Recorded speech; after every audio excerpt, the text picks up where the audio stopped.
আজ আমি ভগবানের জন্য রন্ধন করব বেগুন সুন্দরী, তাও আবার ইস্কনের স্টাইল। প্রথমে আমি কড়াতে পর্যাপ্ত তেল দিয়ে দিলাম। তেলটা গরম হয়ে গেলে একে একে বেগুনগুলো দিয়ে দেবো। আর বলে রাখা ভালো বন্ধুরা, বেগুনটা আমি আগেই কেটে ধুয়ে রেখে দিয়েছিলাম। আপনারা যদি বাড়িতে এই রেসিপিটা নিজেদের জন্য ট্রাই করতে চান তাহলে অবশ্যই চেষ্টা করবেন সরু সরু বেগুনগুলো বাজারে পাওয়া যায় সেই বেগুনগুলো নেওয়া। তবে এই বেগুনগুলোর একটা নাম আছে, আমার জানা নেই সে নামটা। যাদের জানা আছে অবশ্যই কমেন্ট সেকশনে আমাকে বেগুনের নামটা জানিয়ে দিয়ে যাবেন। আমি বেগুনগুলো ভেজে নেওয়ার পর কড়াতে আবারও তেল দিয়ে দিয়েছিলাম। তারপরে দিয়ে দিলাম দুটো তেজপাতা আর হাতে গোনা কটা গোটা গরম মশলা। তারপরে দিয়ে দিলাম একটু কুড়িয়ে রাখা আদাটা দেওয়ার পর ভালো করে নাড়াচাড়া করে তারপরে দিয়ে দিলাম টমেটোটাকে ভালো করে গলিয়ে নেওয়ার পর দিয়ে দিলাম আন্দাজ মতো নুন দেওয়ার পর আবারও ভালো করে একটু নাড়াচাড়া করে নেওয়ার পর দিয়ে দিলাম হলুদ গুঁড়ো, লঙ্কার গুঁড়ো, জিরের গুঁড়ো ও সামান্য পরিমাণে মিষ্টি। মশলাগুলোকে ভালো করে কষিয়ে নেওয়ার পর এবারে দিয়ে দেবো টক দইটা আমি 4 চামচের মতো দিয়ে দিয়েছি। তারপরে বেগুন সুন্দরীর মেন ইনগ্রিডিয়েন্টস সেটা হলো সর্ষে বাটার পেস্টটা আমি দিয়ে দিলাম। ভালো করে নাড়াচাড়া করে নেওয়ার পর জল দিয়ে ভালো করে ফুটিয়ে নিতে হবে। ঝোলটা মাখো মাখো অবস্থা হয়ে গেলে কাসুরি মেথি ওপর দিয়ে ছিটিয়ে দিলেই হয়ে গেল বেগুন সুন্দরী।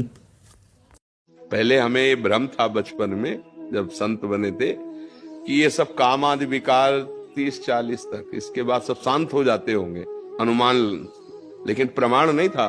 तो एक 92 वर्ष के गांव के पूर्व प्रधान थे, वो आया करते थे संतों से मिलने। तो उनसे एकांत में मिले, 18-20 की अवस्था हो गई हमें। तो हम कहा बाबा ये मत समझना कि हम किसी गंदी भावना से आपसे बात कर रहे हैं, हम अनुभव आपका लेना चाहते हैं। बताइए आपके अंदर क्या काम वेदना होती है? तो उनका ब्रह्मचारी जी, हमने अपने मन को बाल्यावस्था में भी देखा, जवानी में भी देखा और बूढ़ा हूं अब भी देख रहा हूं, मन में कोई फर्क नहीं है। मन में वैसे ही दशाएं हैं, तन में सामर्थ्य नहीं रह गई। फिर संतों से पता चला कि निर्विकार होने के लिए अध्यात्म मार्ग में अभी इसी जवानी में निर्विकार हो जाओ। ये अवस्थागत दोष नहीं है कि बुढ़ापे में ठीक हो जाएगा। अगर आप भजन बल से ठीक हो गए तो हो गए, नहीं तो ये जन्म जन्मांतर ही बने रहते हैं। अभी मैं दिल्ली के एक एपेक्स भवन में था, तो वहां एक बेटी ने मन माइक पर आकर के कहा कि बेटियां अब अपना हक जमाना चाहती हैं, वो शमशान तक जाना चाहती हैं अपने अंत्येष्टि करने के लिए। तो मेरा क्रम आया तो मैंने खड़े होकर के कहा कि बेटी तुम्हें किसने कहा कि तुम्हें जाने का अधिकार सनातन धर्म ने नहीं दिया? सनातन धर्म एक वैज्ञानिक धर्म है और वैज्ञानिक धर्म होने के कारण सनातन धर्म के नियामक लोग ये जानते थे कि मृतदेह में हजारों करोड़ों जीवाणुओं का अचानक से निवास हो जाता है। जैसे ही प्राण तत्व समाप्त हो जाता है वैसे ही जीवाणुओं का घर यह देह बन जाती है। और इसको जो भी परिजन कंधा देते हैं बाल ऋणावेशी होते हैं। विज्ञान के छात्र बैठे होंगे, बाल ऋणावेशी होते हैं। हर दूसरे दिन शैम्पू इसलिए करना पड़ता है, सारी धूल बालों में इसलिए भर जाती है क्योंकि बाल अट्रैक्ट करते हैं उन कीटाणुओं को, उन धूल को, डस्ट को अट्रैक्ट करते हैं। और ये जैसे ही मृतदेह को परिवार के लोग कंधा देते हैं तो उनके बालों पर भी वह कीटाणु जीवाणु चिपक जाते हैं। इसलिए तुरंत जाकर के वहां पर उनको केश दान करना पड़ता है ताकि वो रोगाणु जीवाणु उस देह को, जो जीवित देह है, उसको ना नुकसान पहुंचा दे। इस वैज्ञानिकता के कारण बेटियों से यह सनातन धर्म के नियामकों ने आग्रह किया कि आप शमशान मत जाइए, आप कंधा मत दीजिए, क्योंकि बेटियों के केश उनके सौंदर्य का हिस्सा हैं। अगर ऐसा बेटियों को जाने पर मजबूर किया जाता तो बेचारियों के बाल ही नहीं होते। ये सनातन धर्म की वैज्ञानिकता है। आपने दाल को अंकुरित कर लिया, जमीन में बोओगे उग जाएगी ना? उग जाएगी। लेकिन आपने उसको तड़का लगा दिया, अब उगा के दिखाओ। अब नहीं हो सकता। अब वो डेड फूड है। आप डेड फूड खा के जीवन की उम्मीद लगा रहे हो। आपने जिस भी चीज को आग लगा दी वो डेड हो गया। भिंडी को लो, उसके बीज वो दो, भिंडी उगेगा, पेड़ बन जाएगा। टमाटर के बीज लो, टमाटर उग जाएगा। लेकिन आप टमाटर का तड़का लगा दो और उसके बीज वो नहीं उगेंगे। भिंडी को तड़के लगा दो, उगाओ, नहीं उगेंगे। तो सर, जिसको हम कच्चा कहते हैं ना, वो कच्चा नहीं है, वो धरती का पका हुआ है। धरती में कच्चा बोया गया था बीज, धरती ने पकाया। अब मेरे समझ में आया कि हजारों साल से मिट्टी के बर्तन क्यों इस देश में आए। हम भी एल्यूमिनियम बना सकते थे। हिंदुस्तान में बॉक्साइट के खजाने भरे पड़े हैं। कर्नाटक बहुत बड़ा भंडार, तमिलनाडु, आंध्र प्रदेश बॉक्साइट के बड़े भंडार हैं। हम भी बना सकते थे। अगर बॉक्साइट है तो एल्यूमिनियम बनाना कोई मुश्किल काम नहीं है, लेकिन हमने नहीं बनाया क्योंकि उसकी जरूरत नहीं थी।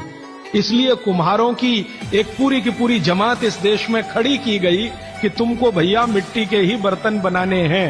माने तुमसे बड़ा वैज्ञानिक कौन? अब ये कुम्हार जो इतने बड़े वैज्ञानिक हैं इस देश के, जो मिट्टी के बर्तन बनाकर हजारों साल से दे रहे हैं हमारे स्वास्थ्य की रक्षा करने के लिए, हमने उनको नीची जाति बना दिया।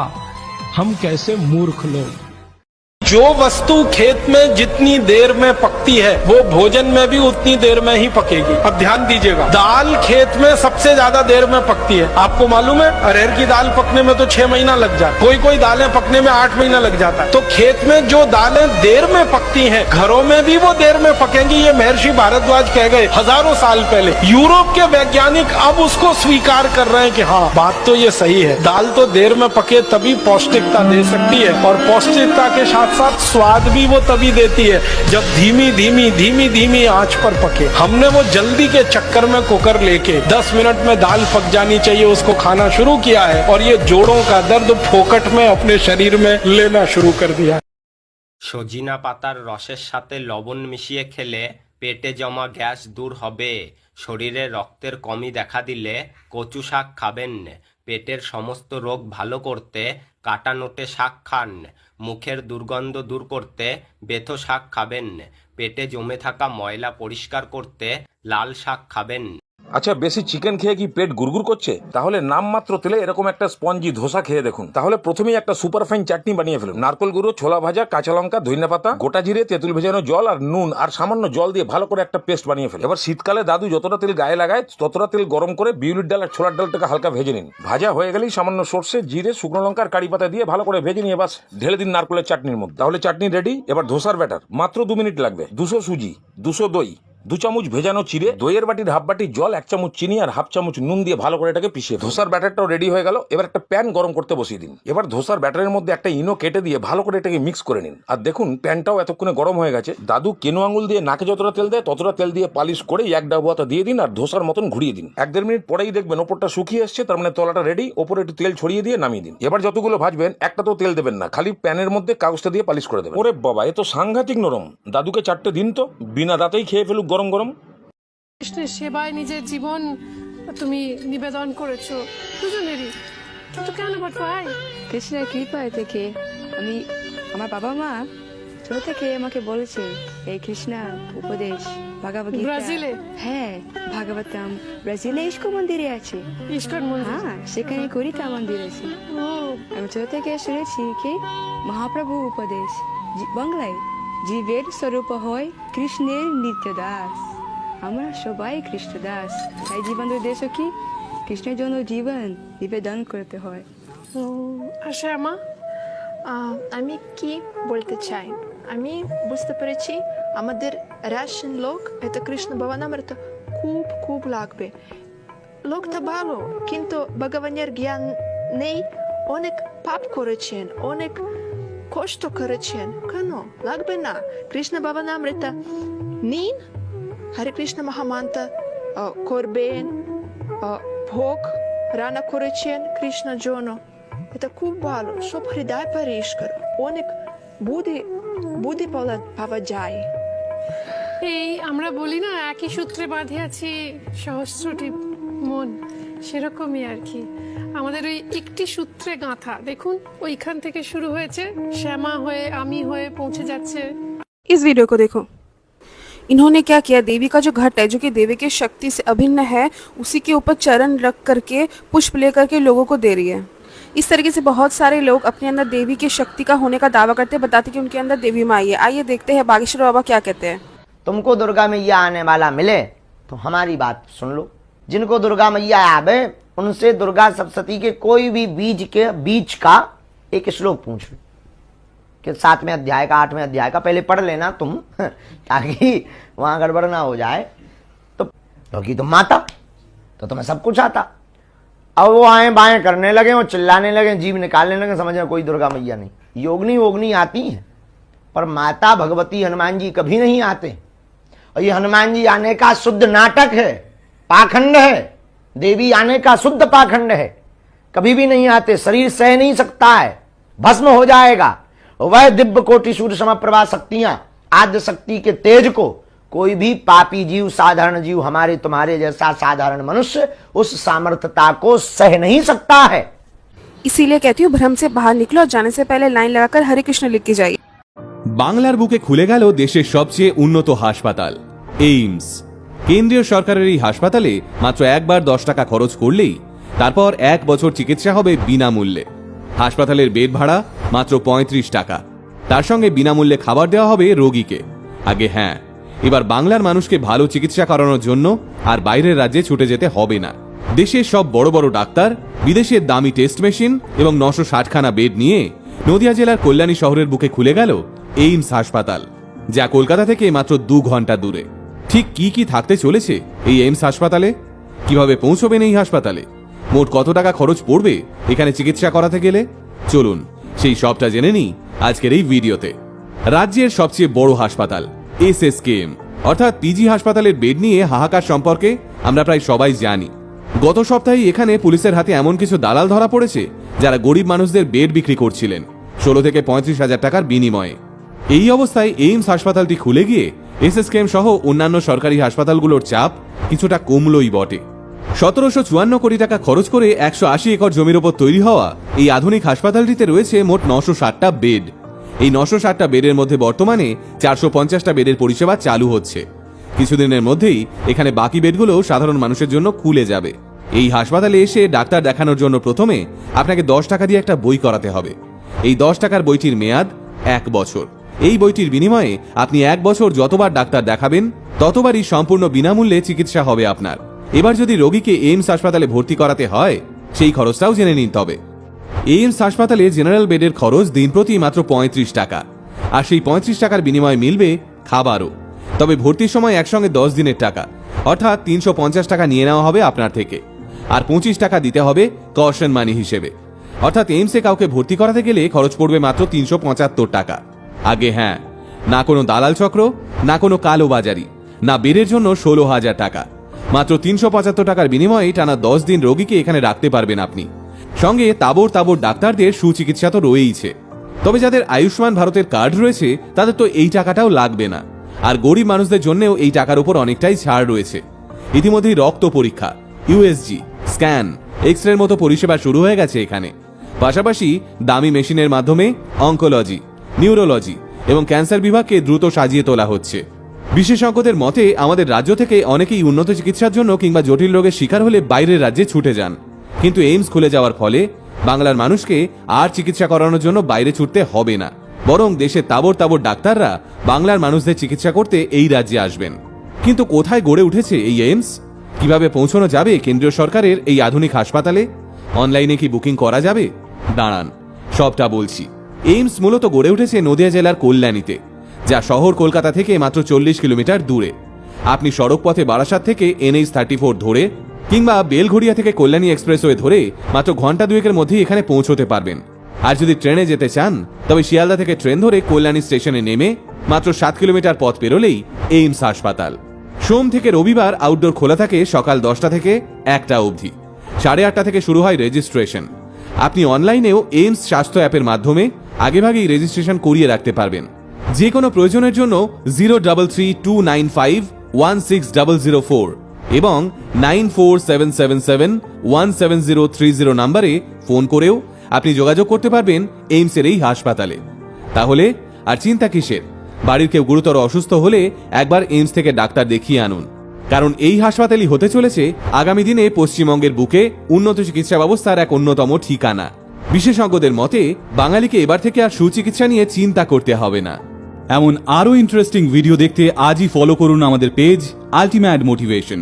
আমাদের একমাত্র YouTube channel ultimate motivation official subscribe করতে ভুলবেন না কিন্তু। আল্টিমেট মোটিভেশন, বাংলায় মোটিভেশন, বাঙালির মোটিভেশন।